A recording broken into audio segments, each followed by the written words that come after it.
"You thought you could marry my son," his father said with a harsh tone. "Your standards aren't good enough for us. Don't even think about becoming a part of our family. The fact is, you're not the right person for my son. Now, go." That's how coldly my father-in-law spoke to me, and my mother-in-law joined in too.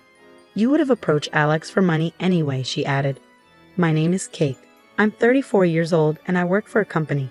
Ever since I finished university, I've been working at the same place for years. Some of my colleagues left to start their own businesses, get married, or have children.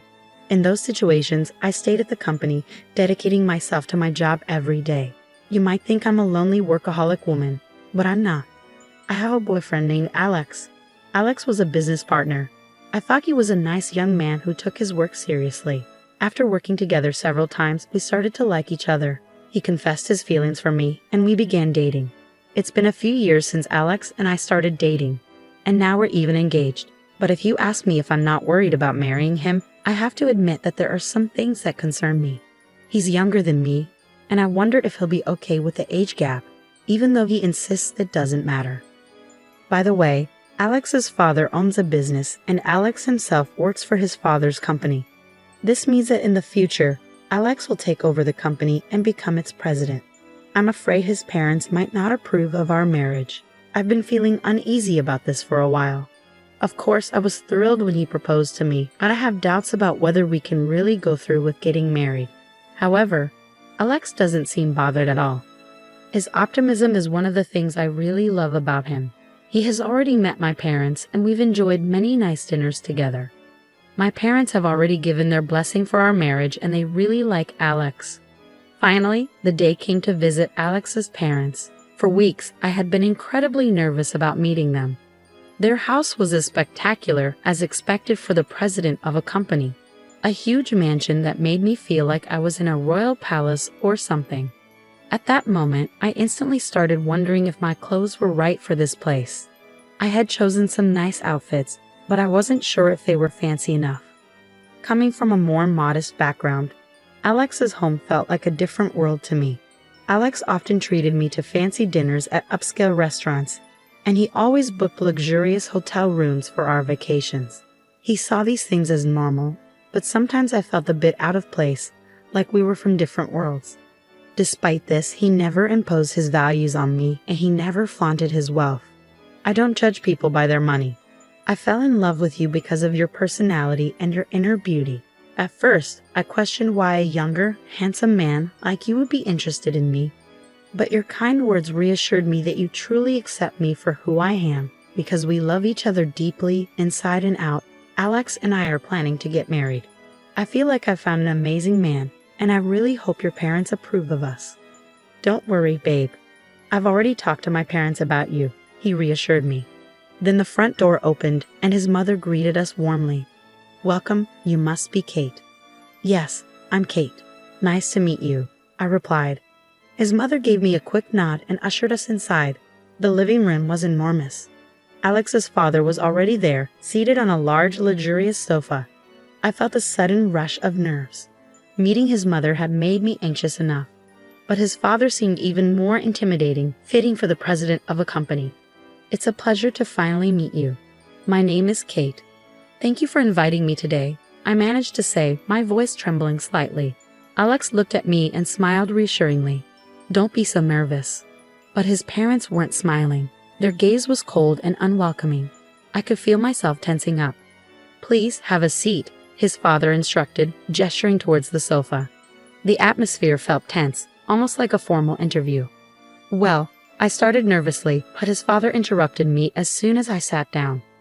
"No," he said abruptly, and his mother nodded in agreement. "Hey Mom, Dad, what's going on?" "Why are you saying no?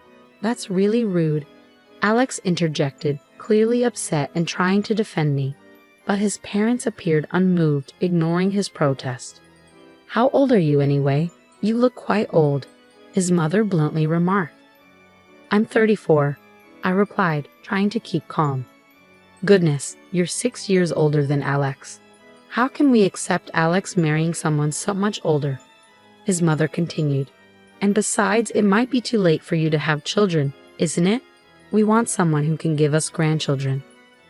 Personally, I think Alex should marry a younger woman, younger than him, she added, her voice cold and dismissive. I had expected them to bring up my age. And you're still single at your age. It makes me wonder if there's something wrong with you. Maybe you're too picky or have a difficult personality, his mother concluded. Mom, what are you saying? Kate is an amazing person with a great personality. Alex defended me once more. Then why haven't you been married before? His mother's sharp question pierced the air. Excuse me, I said firmly, feeling compelled to explain.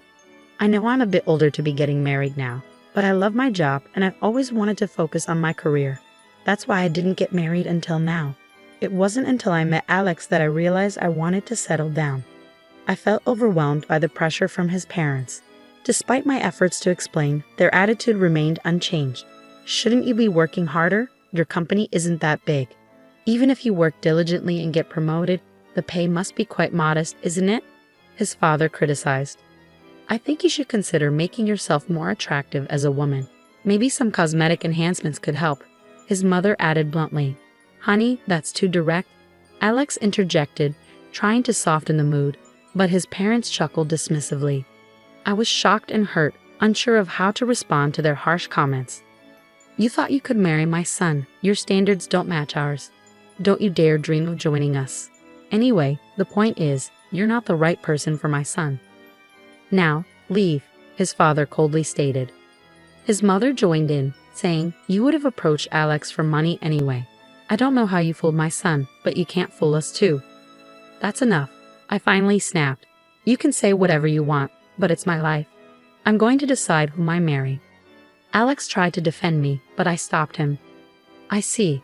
I understand your feelings, but it's incredibly rude of you to say such hurtful things to me, especially since we just met, I declared firmly. I don't care about wealth. It's not important to me, but if I were to become rich, I definitely wouldn't want to be like you. With that, I stood up. We don't need to continue this conversation, I said, walking out of their house. You've got to be kidding me. Don't you dare insult us, you beggar. We'll never allow you to marry my son. I don't want to be related to people like you anyway, his father shouted after me. Ignoring his words, I left in frustration. Kate, I'm sorry. I never expected my parents to say something like that. It was really hurtful. Alex apologized earnestly. But maybe this is a blessing in disguise. Getting married under those circumstances would have been even more stressful. Anyway, I'm cutting ties with him. I won't be taking over my dad's company, and I'll be resigning from that job too. Don't rush into such big decisions, I cautioned him. I'm not rushing. I truly love you, Kate. We didn't get together for money, so leaving the family home shouldn't be a problem. Alex assured me. Well, that's true, but let's go to your parents' house and talk to them, Alex suggested, holding my hand as we walked. My parents were surprised by our unexpected visit but welcomed us warmly. Over tea, we explained what had transpired. My father listened quietly. Alex, your father's company is Space C, correct? And his name is Patrick Smith, my father suddenly asked. Yes, but why do you ask? Alex responded, puzzled. I see. Just as I thought. How about we go visit your parents right now? My father suggested. Dad, what's going on? Because they said they wanted to see her face, didn't they? Let's go show them a face, then, my father said firmly.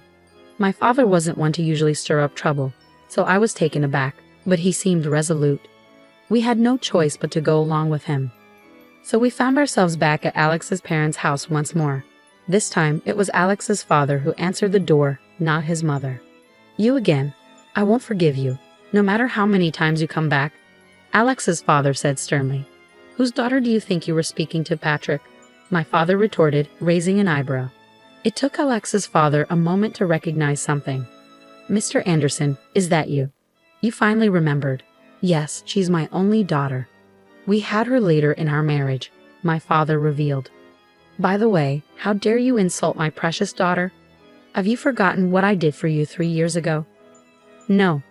You see, when you were arrested for smoking, drinking, and even caught shoplifting, I covered for you and gave you the chance to turn your life around, didn't I? I did everything I could to help you get a decent job. Didn't I teach you that no one can succeed alone and we all need to support each other? And yet, as soon as your company became successful, you forgot all that, didn't you? Hi. I apologize for that. Alex's father suddenly appeared vulnerable, a stark change from his earlier demeanor. If you aspire to be a company president, you need to treat people with compassion.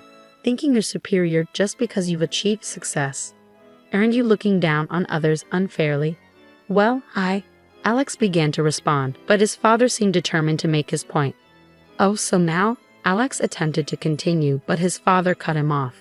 My boss always says he's stressed to the point of stomachaches. Dad, are you bullying him? Alex challenged. What do you mean? I'm simply pushing him to excel. Alex's father retorted, growing defensive. Just when I thought you were finally seeing the bigger picture, you revert to your old ways. You're really difficult to deal with, Patrick. Alex expressed frustration. First of all, apologize to my daughter before you insult her, my father interjected firmly. Yes, I am sorry, Kate. Alex's father apologized, lowering his head to me. It seems the master-slave relationship ingrained in our minds since school days is hard to change. I reflected silently. Honey, you should apologize to her too. Alex's mother added, also bowing her head. I felt relieved that Alex's parents apologized to me. Hey, I'm leaving this house and quitting the company, Alex suddenly announced. At that moment, Alex's parents were visibly alarmed. Wait, if you leave, who will take over your father's company? You're our only hope, they exclaimed. I'm tired of being controlled by you in everything. I'm going to start my own company and see how far I can go on my own. And I'll marry Kate, as I promised. Thank you for everything, Alex said firmly, bowing his head as he bid farewell to his parents. They were stunned, their faces turning pale, but we left them behind nonetheless. My father had been a high school teacher until he retired. I had no idea that Alex's father had once been one of his students. Curious, I looked up the company Alex worked for on their website, and there was Patrick's picture. At first, I was proud to see that one of my former students had achieved so much, my father reflected. But it's easy to get caught up in wealth and lose sight of what truly matters. My father had always been firm on these principles. Eventually, Alex did indeed leave his job and ventured into starting his own business. Meanwhile, I continued to support him as I pursued my own career. Alex proved to be a talented business owner, and his company quickly became profitable. We got married and found happiness together, supporting each other every day. Meanwhile, my father-in-law faced legal issues due to accusations of mistreatment by his employees. This caused the company's stock price to drop, leading to his removal as president. Through these experiences, I learned the importance of humility and compassion. My father has always been a role model, and I treasure the lessons he taught me.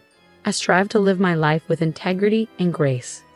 If you enjoyed this story, please subscribe to our channel. Stay tuned for more content coming soon.